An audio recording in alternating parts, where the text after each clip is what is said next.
दोस्तों नमस्कार, मैं वरिंदर पटेल। 2027 की सियासी उठापटक जारी है। अखिलेश यादव पीडीए की धार की रफ्तार को बिल्कुल जो कि कहीं ना कहीं बिल्कुल भयंकर रूप से तेज कर दिए हैं।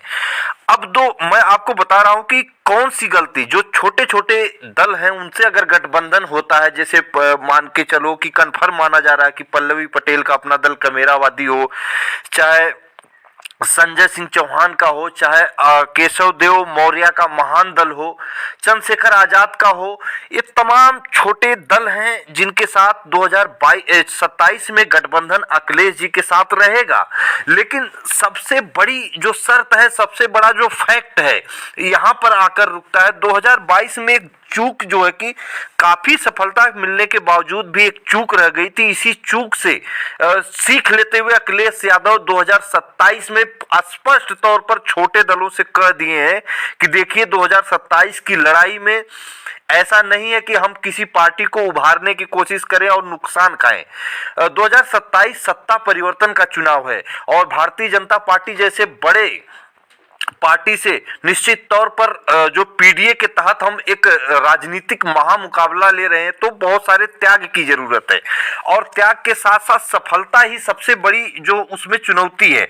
तो आपको बता दें कि इसमें क्या चीजें हैं। जैसे आपको मैं उदाहरण के रूप में समझा देता हूं कि 2022 चुनाव में अपना दल कमेरावादी की राष्ट्रीय अध्यक्ष कृष्णा पटेल जी के साथ गठबंधन होता है और अखिलेश यादव 6 सीट दे देते हैं अपना दल कमेरावादी को। वह अपने सिंबल पे 6 सीट लड़ाती है। अब कौन कौन सी सीट है मैं आपको बता दूं कि अगर बात करें प्रतापगढ़ सदर की सीट है, यहां पर राजमाता श्रीमती कृष्णा पटेल खुद चुनाव लड़ी थी, चुनाव हार गई क्योंकि अपने सिंबल पर अपना दल कमेरावादी अपने सिंबल पर यहां पर चुनाव लड़ा था। वाराणसी की जो कि पिंडरा सीट थी, राजेश पटेल को यहां टिकट अपना दल कमेरावादी दिया था, अपने सिंबल पर चुनाव हार गए। वाराणसी की रोहनिया सीट थी जो कि अभय पटेल को अखिलेश यादव टिकट दिए थे, कृष्णा पटेल जी टिकट दिए थे, अपना दल कमेरावादी के सिंबल पर चुनाव हार गए। मिर्जापुर की आपको बता दें कि चुनार जो सीट थी, इस पे डॉक्टर आरएस पटेल को टिकट मिला था, अपना दल कमेरावादी से चुनाव हार गए। और मिर्जापुर की जो कि मडिहान सीट की बात करें तो यहाँ अवधेश सिंह पटेल को टिकट मिला था, यह भी चुनाव हार गए क्योंकि अपना दल कमेरावादी सिंबल पे थे।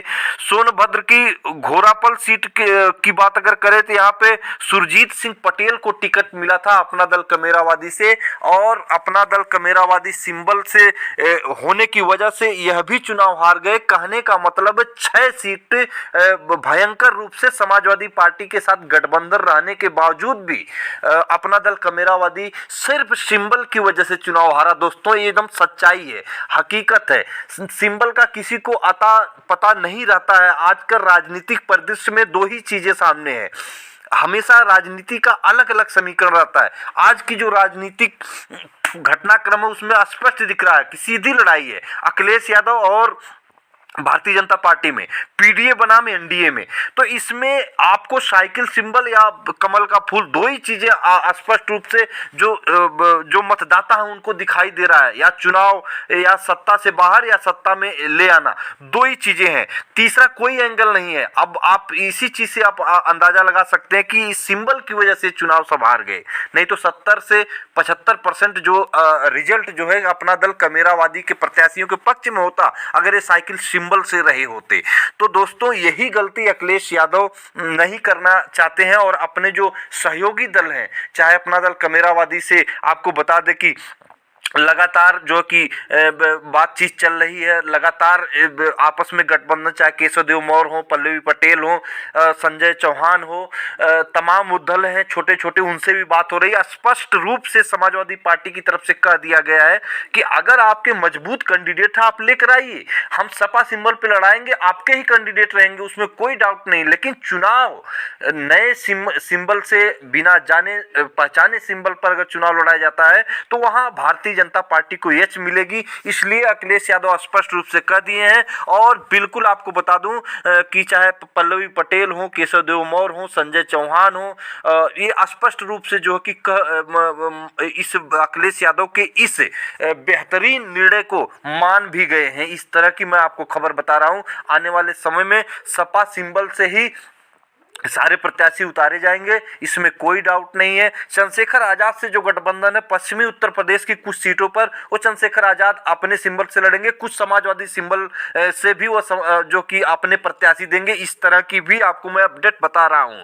तो इस तरह का समीकरण और मंथन जो है समाजवादी पार्टी कार्यालय और अलग अलग घटक दलों से बातचीत में स्पष्ट होता हुआ 2027 को लेकर दिखाई दे रहा है। अखिलेश यादव पीडीए की रफ्तार, पीडीए की धार और जो पिछड़ा दलित अल्पसंख्यक के साथ साथ जो कि अगड़े समाज की भी कुछ सीटें हैं, जैसे गौरीगंज की सीट है, 90% वहां पर आपको बता दूं कि ब्राह्मण समाज की आबादी है और लगभग जो है कि 30 से 40% के बीच में ठाकुर समाज की आबादी है। लेकिन गौरीगंज से राकेश प्रताप सिंह जीते हैं, तो वहां पर ब्राह्मण और जो राजपूत में है, निश्चित तौर पर अलग अलग टिकट समीकरण से एक दूसरे पर फायर रहते हैं राजनीतिक रूप से।